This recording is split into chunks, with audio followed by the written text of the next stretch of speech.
अस्सलाम वालेकुम, मैं हूं रज़ा मेकन। आप देख रहे हैं IR के न्यूज़। आइए जानते हैं आज की कुछ ताज़ा तरीन अपडेट्स सदीक जान साहब से। सोशल मीडिया अकाउंट्स ने कहा कि ये अच्छी एक नुक्ता आगाज़ है फ़ौज की तरफ से कि ये नफ़रतें कम हों, जो लोगों के सेंटिमेंट्स हैं वो पॉजिटिव होना शुरू हों। तो उसी दौरान आपको पता है कि ISPR से ज़्यादा फ़ौज की खबरें जो ब्रेक करते हैं वो मुनीब फ़ारूक साहब हैं, वो हसन अयूब साहब हैं। तो मुनीब फ़ारूक साहब का ये बयान आया, उन्होंने कहा कि तुम लोग किन कामों में पड़ गए हो, जश्न मना रहे हो कि बड़ा जी माफ़ी आर्मी चीफ ने माफ़ कर दिया है, कोई ये फॉर्मेलिटी है और ये सज़ाएँ मुकम्मल कर चुके थे और इसलिए इनको छोड़ा गया। ये कोई बड़ी चीज़ नहीं है कि जो है ना इनको जो है वो माफ़ कर दिया गया है। हसन अयूब साहब कह रहे हैं कि बड़ा इकदाम है आर्मी चीफ का। आप पहले तो हसन अयूब साहब और मुनीब फ़ारूक साहब आपस में फैसला कर लें कि ये बड़ा इकदाम है या ये फॉर्मेलिटी है। लेकिन फौरी तौर पर मुनीब फ़ारूक साहब ने पाकिस्तान के लोगों को ये कहा कि तुम लोग ये जो बयानिया बनाने शुरू हो गए हो कि कोई रहमदिली फ़ौज के दिल में सिविलियंस के लिए, पाकिस्तान के लोगों के लिए कोई रहमदिली आ गई है, तो ये तुम्हारी खाम ख्याली है, तुम्हारी गलत फहमी है। उधर से कोई रहमदिली नहीं आई। वो जो कुछ पिछले 2-2.5 साल में हुआ है वो उसी तरह से बरकरार है, कोई रहमदिली नहीं आई और इनको इसलिए छोड़ा गया। ये फॉर्मेलिटी है, ये रूटीन की बात है, इसमें कोई बड़ी बात नहीं है। तो ये मुनीब फ़ारूक साहब का मौक़िफ़ है। और उसके बाद फिर मैंने देखा कि कुछ लोग जो ये लिखना शुरू भी हो गए थे वो भी डिफेंसिव पे चले गए और उन्होंने फिर अपनी ट्वीट्स वगैरह बंद कर दी इस नुक्ते के ऊपर कि हाँ ये कोई बड़ा इक़दाम है। उन्होंने कहा जी मुनीब फ़ारूक साहब क्योंकि कह रहे हैं कि कोई रहमदिली नहीं आई उनके दिलों में और उसी तरह से सिविलियंस के हवाले से पॉलिसी रहेगी जो कि पिछले 2-2.5 साल से है। तो ये बहरहाल क्रेडिट मुनीब फ़ारूक साहब को जाता है कि उन्होंने उस बयानिए को नहीं बनने दिया अगर कुछ लोग ये बयानिए जो बनाना चाहते थे। उसके बाद अब आ जाए इस बात पर कि ये क्यों हुआ है। देखिए आलमी दबाव है और बहुत ज़्यादा है। यही वजह है कि आप देखें कि मैंने एक ट्वीट किया था, उसकी मैं दोबारा आपको उसकी डिटेल बता दूं कि मैंने ये अर्ज़ किया था कि 9 मई के ऊपर फ़ौज का हमेशा ये मौक़िफ़ रहा, फ़ौज की क़यादत का, ये पाकिस्तान की तारीख़ का सबसे अंतोनाक वाक़या था, सबसे बड़ा हमला था फ़ौज के ऊपर। अच्छा, पाकिस्तान की तारीख़ का अगर सबसे बड़ा हमला था तो ये कैसे हो सकता है कि सबसे बड़े मुनज़्ज़म हमले में आप 2 साल से लेकर 10 साल तक सज़ाएँ दें? क्योंकि आज तक फ़ौज के जो भी उनके दफातर हैं, उनके मराकज़ हैं, जो भी उनके इंस्टॉलेशंस हैं, उनके ऊपर आज तक जितने भी हमले हुए हैं किसी एक भी हमले में किसी को 2 साल या 10 साल सज़ा नहीं हुई, बल्कि सबको उम्र कैद या सज़ाए मौत की सज़ाएँ हुई, मोस्टली को सज़ाए मौत की सज़ाएँ हुई। तो यहाँ पे क्यों 2 साल से 10 साल की सज़ाएँ हुई? उसकी वजह यही है कि ये कोई मुनज़्ज़म हमला नहीं था, ये एक मॉब था। लोग निकले, लोग वहाँ पर कुछ लोगों ने उनको लीड किया और मॉब साइकी होती है, जब लोग इकट्ठे होते हैं तो एक बंदा कहता है आओ फलां तरफ चलें तो सारे लोग चल पड़ते हैं। ये मॉब साइकी है, ये पूरी दुनिया में यही होता है। लोग वहाँ पर गए और 10,000 में से सिर्फ 103 को मिलिट्री कोर्ट्स के पास ले जाया गया और उनको भी 2 साल से लेकर 10 साल तक सजाएं दी गई। अब ये सजाएं इसलिए नहीं दी गई कि वाकई इन्होंने मुनज़्ज़म हमला किया, वाकई इन्होंने वहाँ पे जलाओ गिराव किया। ये सजाएं इसलिए हुई कि एक डेटरेंस क्रिएट करने के लिए, एक खौफ फैलाने के लिए कि आइंदा कोई कुछ भी हो मुल्क के अंदर, कोई कुछ भी करे तो कोई फौज के मराकज़, दफातर, इंस्टॉलेशंस के बाहर जाके प्रोटेस्ट ना करे। ये इस डेटरेंस के लिए, इस खौफ के लिए ये किया गया। वरना अगर ये मुनज़्ज़म हमला होता, ये तयशुदा हमला होता और वाकई जाके उन्होंने चीज़ों को जलाओ गिराव किया होता और वहाँ पे हमला जिसको आप कहते हैं वो हमला हुआ होता, तो ये उम्र कैद और सजाए मौत की सजाएं होती और किसी को माफ़ी ना दी जाती। तो ये मुनज़्ज़म हमला नहीं था। ये बात इस बात का सबूत है। और इसका दूसरा सबूत ये भी है कि अभी तक रिटर्न ऑर्डर्स जारी नहीं किए गए। इसका मतलब यह है कि कोई ऐसे सबूत मौजूद नहीं है कि ये मुनज़्ज़म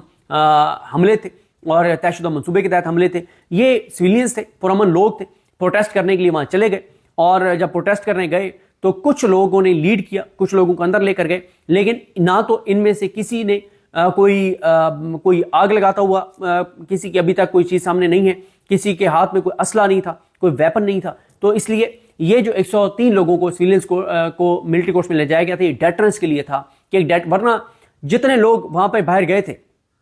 वो तो हज़ारों लोग थे पूरे पाकिस्तान के अंदर। ये पूरे पाकिस्तान, ये सिर्फ कोर कमांडर हाउस की बात नहीं हो रही, ये पूरे पाकिस्तान से 103 सिविलियंस को मिलिट्री कोर्ट्स के पास ले जाया गया था। तो ये 103 को ले जाकर निशान इबरत बनाना मकसद था और ये मकसद में कितनी कामयाबी हुई या नहीं हुई, कुछ वीडियो सामने आई हैं, वो मैं अगली वीडियो में आपके सामने शेयर करूंगा। तो मेरा ये ख्याल है कि ये जो कुछ लोग समझते हैं कि हवाओं का रुख तब्दील हो रहा है, मेरा नहीं ख्याल हवाओं का रुख तब्दील हो रहा है, क्योंकि मैं तो मुनीब फ़ारूक साहब की बात मानूंगा जो ISPR से ज़्यादा अथेंटिक खबरें फ़ौज के हवाले से देते हैं, फ़ौज की पॉलिसीज़ के हवाले से देते हैं कि वो सिविलियंस के साथ क्या करने जा रहे हैं। तो मैं उनकी बात पर यकीन करूंगा कि कोई हवाओं का रुख तब्दील नहीं हो रहा, कोई किसी तरह का कोई रहम, कोई हमदर्दी, कोई चीज़ नहीं होने जा रही। मुनीब फ़ारूक साहब की बात ठीक है कि ये रूटीन का एक मैटर है, फॉर्मेलिटी है, क्योंकि आप देखते हैं ना कि ईद के ऊपर مہینے کی سزائیں معاف ہو جاتی ہیں، کبھی بقرعید کے اوپر معاف ہو جاتی ہیں، شب برات کے اوپر ہو جاتی ہیں، 10 محرم کے اوپر ہو جاتی ہیں، اس طرح کے دنوں کے اوپر جو ہے وہ سزائیں معاف ہوتی رہتی ہیں، کچھ دنوں کی، کچھ ہفتوں کی۔ تو اگر آپ اس حساب سے بھی دیکھیں تو جن کی 2 سال سزائیں تھیں ان کی رہائی ڈیو تھی، اور ویسے بھی اگر ریٹن آرڈر 21 دسمبر کے جاری ہو جاتے اور 26 دسمبر کے، تو اب تک ہائی کورٹس میں وہ چیلنج ہو چکے ہوتے وہ فیصلے، اور نیکسٹ ویک میں اس کے اوپر ہیئرنگز ہوتی، اور نیکسٹ ویک میں تقریباً سب کی سزائیں جو ہیں وہ ویسے معطل ہو جاتی، وہ رہا ہو جاتے۔ تو اس لیے یہ ہواؤں کا رخ میں نہیں سمجھتا کہ بدل رہا ہے۔ یہ منیب فاروق صاحب کی بات ٹھیک ہے کیونکہ وہ زیادہ باخبر ہیں، ان کے پاس زیادہ خبریں ہیں، تو وہ یہ کہتے ہیں کہ کوئی ہواؤں کا رخ نہیں بدلا، یہ اسٹیبلشمنٹ کی پالیسی سویلینس کے والے سے وہی ہے جو پچھلے 2.5 سال سے تھی۔ یہ فارمیلٹی ہے کہ بس ان کو رہا کرنا تھا تو ان کو رہا کر دیا، اور اس کو نام آپ رحم کی اپیل کا دے دیں، اس کو رحم دلی کا نام دے دیں، نام آپ جو مرضی دے دیں، لیکن ریالٹی یہ ہے کہ وہ اپنی سزا ڈیو جو تھی وہ پوری کر چکے تھے، ان کو باہر آنا ہی آنا تھا۔ جن کی 2 سال سزائیں تھیں ان کے تو ڈیو تھا باہر آنا، اور باقی جن کی 10 سال ہیں ان کی سزائیں چیلنج ہوں گی۔ تو ہائی کورٹ سے اگر کسی آزاد جج جو اپنے حلف سے وفا کرنے والا ہے اس کے سامنے لگیں گی تو ان کی سزائیں معطل ہو جائیں گی، اگر چابی والے کھلونوں کے سامنے لگیں گی تو پھر وہ اوپر آ جائیں گی سپریم کورٹ میں، اور سپریم کورٹ میں یہ کیسز جو ہیں وہ ریگولر بینچ نے سننے ہیں، یہ آئینی بینچ نے نہیں سننے۔ تو جب ریگولر بینچ سنیں گے تو پھر ان کو ضمانتیں ویسے ہی ہو جانی تھیں اور سزائیں کالعدم بھی ہو جانی چاہیے تھیں۔ تو یہ جو لوگوں کو چھوڑا گیا یہ ایک ڈیو پروسیس ہے، اس سے زیادہ نہیں ہے، اور عالمی دباؤ اس حد تک ضرور لیا گیا ہے کہ کسی کو سزائے موت اور عمر قید نہیں سنائی گئی، ورنہ جس طرح سے ایک تھی کوشش کہ ڈیٹرنس کریٹ کرنے کے لیے، مزید خوف و ہراس لوگوں کے اندر پھیلانے کے لیے کچھ لوگوں کو عمر قید اور سزائے موت دے دی جائے، وہ نہیں دی گئی۔